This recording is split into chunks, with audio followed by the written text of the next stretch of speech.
नमस्कार सभी व्यूअर्स को। एक ऐसा शख्स आज हमारे बीच में है जो किसी परिचय का मोहताज नहीं है और जिन्होंने एक नहीं कई आसमान तय किए हैं और अभी न जाने कितने और आसमान तय करने बाकी हैं। आज की वो शख्सियत जिनको पूरी इंडस्ट्री बिग बी की वॉइस के नाम से जानती है, लेकिन सिर्फ यही उनका तारुफ नहीं है, उनके साथ कई ऐसे मानक जुड़े हुए हैं। वो एक बहुत ही बेहतरीन पेंटर हैं, वो एक बहुत ही बेहतरीन सिंगर हैं और न सिर्फ हिंदी में बल्कि न जाने हिंदुस्तान की सभी भाषाओं में उन्होंने रिकॉर्डिंग की है, डबिंग की है, परफॉर्म किया है। स्टेज प्रोग्राम्स में तो उन्होंने शायद रिकॉर्ड ही बनाए हैं। फिल्म इंडस्ट्री के शहंशाह, आवाज के शहंशाह सुदेश भोसले जी का, और ये मेरी तरफ से जोरदार तालियां। नमस्कार, थैंक यू वेरी मच। मैं सुदेश जी से पहली बात पूछना चाहती हूँ और इस छोटी सी मुलाकात का शुभारंभ करती हूँ। सुदेश जी, क्या आपने कभी सोचा था जब आप इस इंडस्ट्री में आए कि आप इतनी दूरी तय कर पाएंगे? आप क्या एक सिंगर, एक आवाज की दुनिया के आर्टिस्ट बनकर ही सोचकर आए थे इंडस्ट्री में? जी, मैंने जो भी किया बिल्कुल सोचा समझा कुछ भी नहीं था। मतलब मेरी मम्मी जो थी सुमन भोसले, वो गायिका थी, क्लासिकल गायिका थी। मेरी नानी दुर्गाबाई शिरोडकर बहुत ही मशहूर क्लासिकल गायिका थी। तो बचपन में माहौल था प्योर क्लासिकल का। और मेरे पिताजी एनआर भोसले, वो एक पेंटर थे। तो बचपन से देखता था, वो फिल्मों के पोस्टर्स पेंट करते थे, जो पहले हैंड पेंटेड पोस्टर्स होते थे ऑयल पेंट के। तो देखता था कि घर में या हमारे पिताजी के स्टूडियो में उस वक्त के मुगले आजम, झनक झनक पायल बाजे, दोस्ती, उन मतलब मैं 60s की बात कर रहा हूँ। तो जब होश संभाला तो देखा कि चारों तरफ पेंटिंग ही पेंटिंग है और पूरा 24 घंटे सुर गूंज रहे हैं।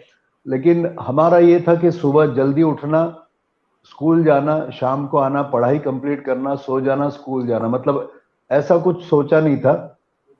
और अचानक एक दिन पिताजी को मिलने गया स्टूडियो में और उस वक्त देखा कि पिताजी के साथ और भी कई उनके असिस्टेंट्स पेंटिंग कर रहे हैं। तो मुझे भी लगा ये मैं भी कुछ करूं।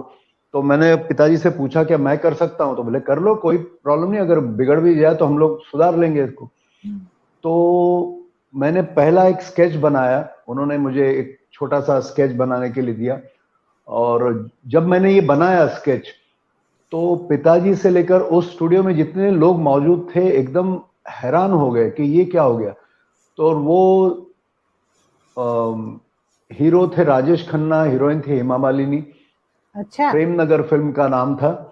और जो मैंने स्केच बनाया था वो इतना हूबहू था कि पिताजी ने कहा, अरे बेटा तू एक काम कर, अभी फिल्म रिलीज है, हम लोगों के पास भी बहुत काम है, तो कल से स्कूल नहीं जाना, 1 महीने के लिए यहीं रह जाना, ये पिताजी ने कहा।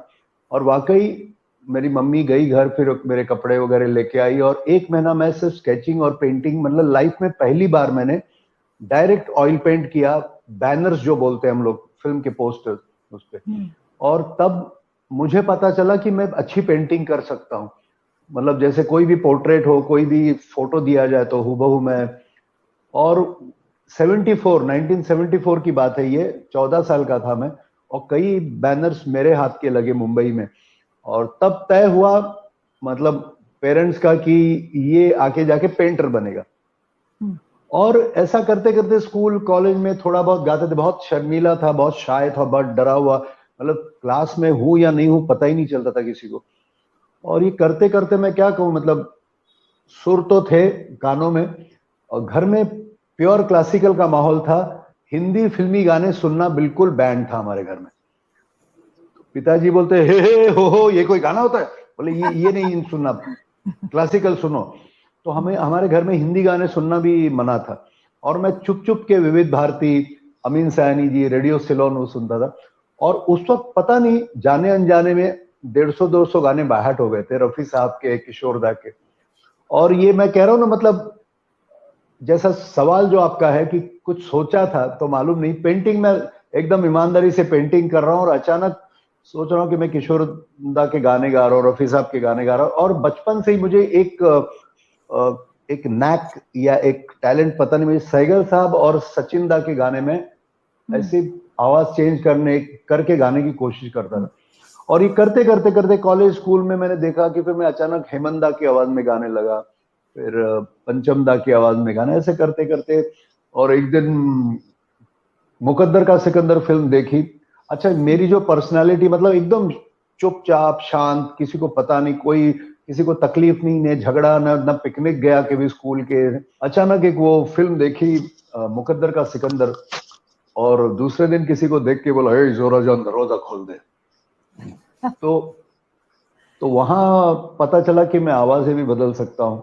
और उस वक्त मेरे दोस्तों ने मेरे पीछे पड़ के फिर अमित जी की आवाज मेरी जो है उभर के आने लगी, फिर अलग अलग आवाज, मतलब ये मैं कह रहा हूँ अभी भी मुझे मालूम नहीं कि मैं कैसे करता हूँ। सिंगर्स की आवाजें बढ़ने लगी, फिर उसमें अरे क्या करते हो आज, पूरी सिस्टर्स मेरा इंटरव्यू ले रही है, बहुत मजा आ रहा है, मैं मुंबई में हूँ, आप लोग दिल्ली में हो, ये ऐसे मस्ती में करते करते पेंटिंग भी चल रहा था, ये मस्ती भी चल रही थी। और धीरे धीरे धीरे मुझे किसी की पूजा में, किसी के बर्थडे में लोग बुलाने लगे, उनको एंटरटेन करने लगा।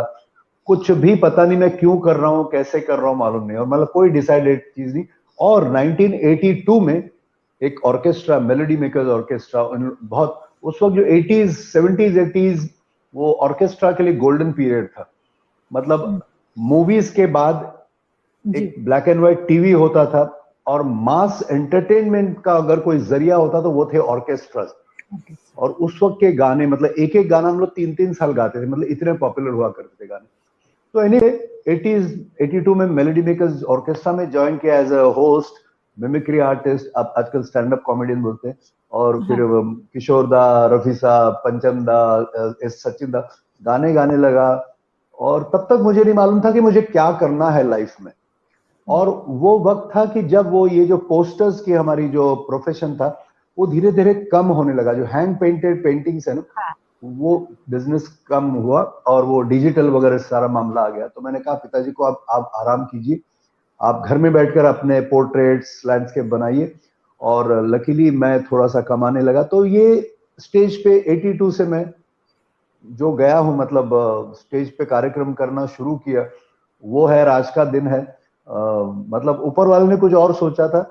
तो उसके बाद आशा जी ने कहीं मुझे एक बार देख लिया सचिन दा का गाना गाते हुए, तो वो उन्होंने सुना, फिर एक स्टूडियो में मिली वो मुझे, और उन्होंने कहा वो सचिन दा का गाना गाइए। मैं बहुत घबराया हुआ था, लेकिन क्योंकि पहली बार आशा जी मिल रही हो, कह रही गाना गाओ, आप सोच सकते मैं कांपते हुए अमर प्रेम फिल्म का वो गाना गाया मैंने, सचिन दा का, हो राम रे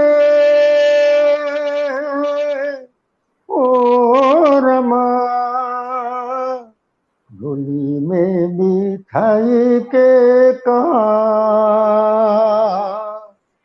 लाए मोरे सजना के द्वार, हो बीते दिन खुशियों के चार, देखे दुख मन को हजार, गोली में बिछाई के कहा।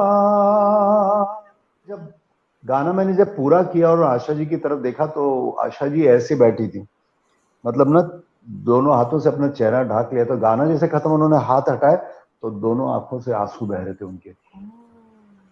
और मैं घबरा के देखने लगा कि क्या वो, मतलब मुझे लगा मैंने कोई गलती की गाने में। तो बोले नहीं, मुझे ऐसे लगा जैसे सचिन दा खुद सामने खड़े होके गा रहे हैं।